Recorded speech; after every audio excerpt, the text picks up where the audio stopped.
Secret Files. The Untold Stories from the Vault presents The Frostbite Killer. This narration is being read from police and authoritative figure reports, along with recorded audio that were submitted during the investigation.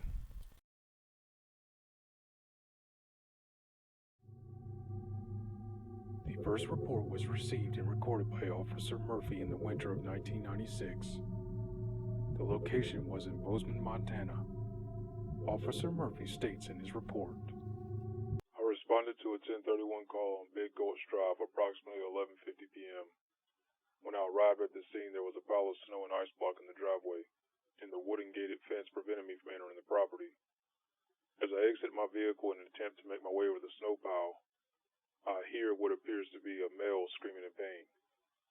So I quickly withdrew my issued firearm and proceeded to announce my arrival in the department I represent, but I did not receive an answer. In the recording, he claims that he hears only what can be described as a loud, deep scream. He knocks on the door and again announced his presence in the department he represents. Still, there was no answer. Officer Murphy explains he is not only concerned about the victim's safety but his own. He dispatches for backup and reveals to them that he is going to enter the home by force. Officer Murphy then announces to the residents that he is going to come in and steer clear of the front door. As I put my hand on the doorknob, I noticed small amounts of blood on the porch that went to the side of the house. The side window is where it appeared to stop. He continues to list a description of what he witnessed. The force of entry was the side window. All lights were out in the home and still no response from the residents. Suddenly I hear a gasp, followed by a raspy, desperate yell for help.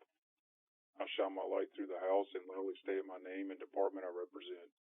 Still no response, so I ran around the back of the home. This time the officer reports yelling police before kicking the back door in and entering the home. As he does so, he comments, As soon as I enter the house, it is pitch dark, but I have my flashlight and weapon drawn. I suddenly hear glass breaking from the other side of the house. So I once again repeat my presence in the law enforcement department I represent. I do not receive a response at this time. I make my way to the other side of the house only to trip over a body in the kitchen. This startled me enough to fire my weapon into the ceiling as a warning shot. The officer explains regaining his composure and flashes his light over the body only to find blood pouring from his neck. The officer continues with his recording. The victim was starting to change color. He was starting to get pale and cold. The blood coming from his neck had begun to turn black. The officer seemed to pause for a longer period this time as he was still trying to assure himself of what he really saw. He finally continues. The wounds on his neck seemed to look like he had been bitten. Marks of human-like bottom row teeth, but the top row entry of the canines were much bigger than average. Also, the skin around the wounds had started to turn charred black like frostbite. I also noticed two large broken icicles covered in blood lying next to him. I get an ETA on my backup and request an emergency vehicle. As I do, I walk over to the doorway of the kitchen and notice that another window had been broken.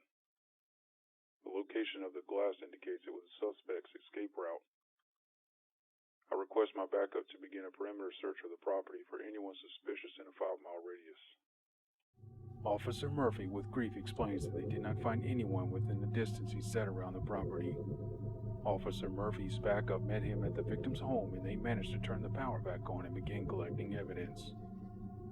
The home phone continues to ring as the officers are discussing the case. It soon goes to voicemail and a scratchy deep voice halfway sings a melody that causes all officials to pause and listen intently as a repetitive nursery rhyme is repeated followed by a laugh. Cold and raw, the north wind up blow, bleak in the morning early. All the hills are covered with snow, and winter's now come early. Officer Williams was the closest to the phone. He picks it up and identifies himself only to be responded with a dead tone.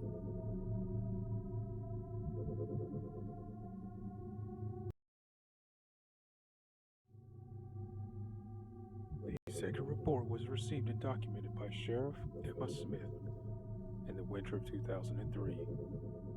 The location was in Alberta, Canada. Sheriff Smith explains that in her report she was officially off duty and heading home from Edmonton to Calgary. As she drove down Queen Elizabeth II Highway, she came across a tree laying in the middle of the highway. She realizes there is traffic headed her way and calls it to be removed.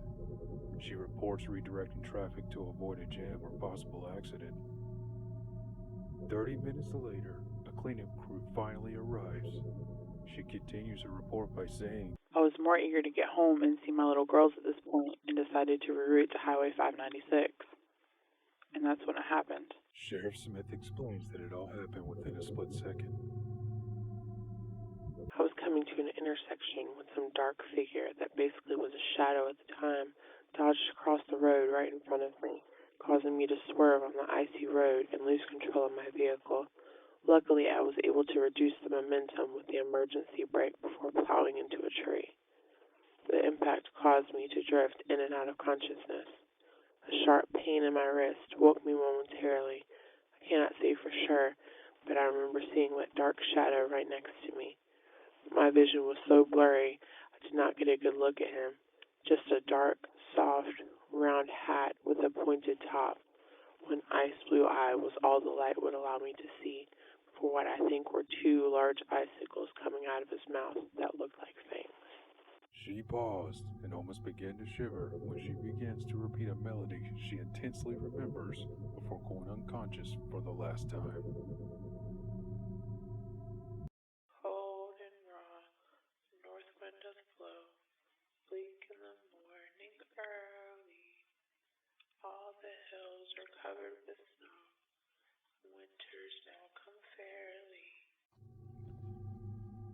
Sheriff Smith can be heard quietly sobbing and holding back her pain and fear as she continues that she remembers waking up in the hospital with her little girls and sister surrounding her with concerned looks. In the hospitalization reports, she was found with a head wound, a broken rib, left dislocated shoulder, broken fingers, and 2 large puncture wounds in her wrist. And it was noted that she did in fact have frostbite surrounding the wounds. It is unfortunate to report that her death records are also contained in her files. It has been reported that she passed away in the hospital bed. It is speculated by detectives that the homicide was committed during the unexpected blackout the hospital endured for a brief 20 minutes that night. It is noted that the generator and fuse box was tampered with, and Sheriff Smith's autopsy revealed foul play not only on her wrists, but as well in her dislocated shoulder and neck, all of which contained black charred skin results from frostbite.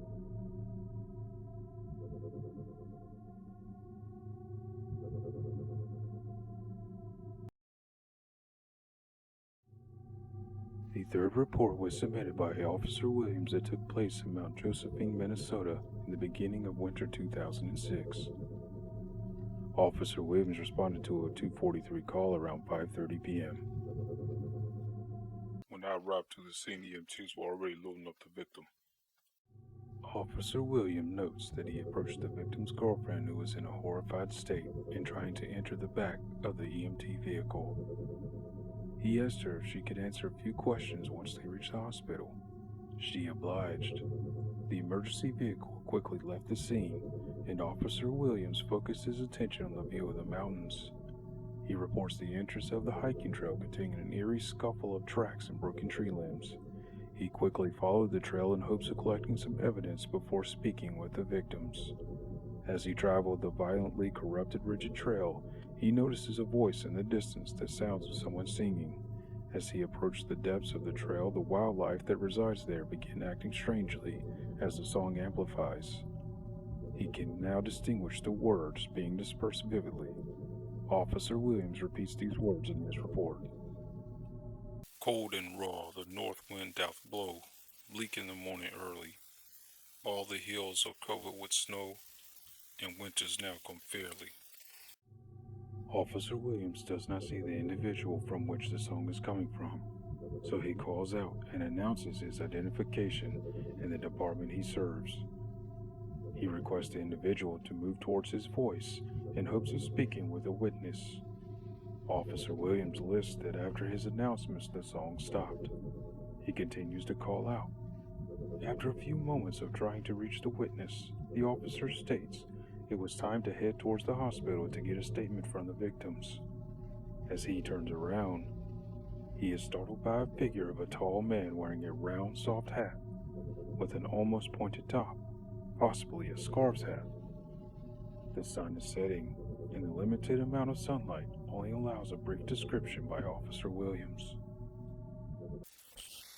Suspect was around 6'3", 6'4" tall, long dark scraggly hair, a pale icy blue eye, wiry facial hair, and an old and long dark heavy coat with leather-looking gloves that seemed to look worn out and torn in some places, exposing partial areas of his hand. He had what seemed to be a mouth retainer with chiseled icicles attached to it in the form of fangs. Officer Williams states he noticed a duffel bag in his hand as if he were camping there in the mountains. He claims that the unidentified man spoke to him in a deep hissing voice and addressed him by name. Officer Williams, so good to see you again. Officer Williams reports that he does not recognize him and does not believe to ever have met him before in the past. The man slithers another sentence to him that alarmed Officer Williams. How was your trip from Montana? At this point, Officer Williams explains a case he worked years ago in Montana that was left unsolved. A man was found in his home with 2 large puncture wounds in his neck and charred black skin surrounding them. Officer Williams reports at this point pulling out his issued firearm and commanded the man to put his hands above his head. He states the man smiled sadistically as he slightly turned his head for the sunlight to illuminate the top left side of his face, which seemed to be made from some type of plaster and being worn like a mask. It was dark and held in place an unnatural reptilian-looking eye. Officer Williams reports a woman screaming right behind him, causing him to fire his weapon and fall to the ground. He reports scrambling to his feet and checks the status of the frightened woman behind him, whom is now on the ground in the fetal position, shaking with her eyes closed.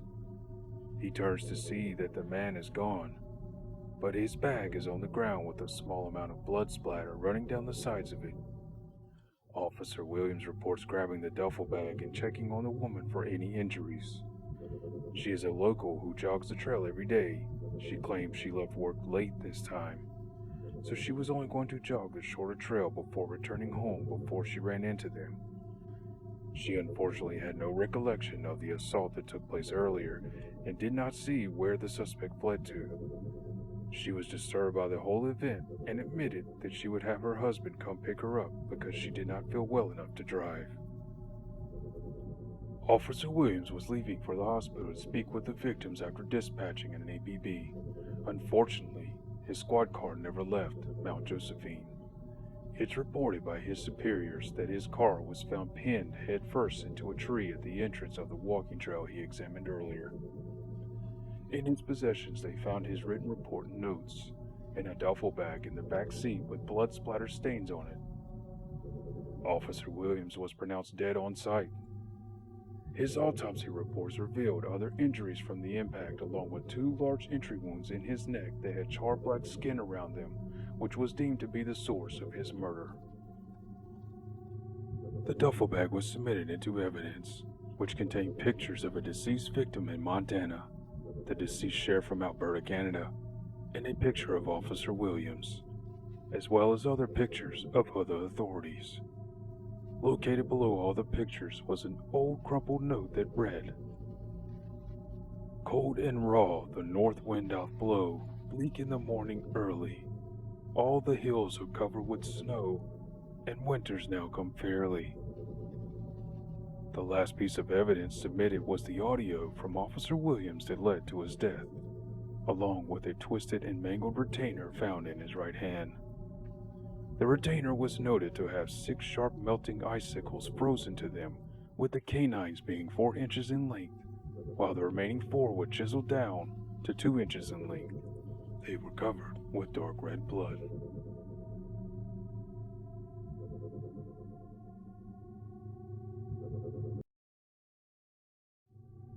The police had their sketch artists recreate the scene Officer Williams described when he encountered the frostbite killer. We will now reveal to you the artwork that was never released. Officer Williams, so good to see you again. Story created by the writers of the Secret Files series.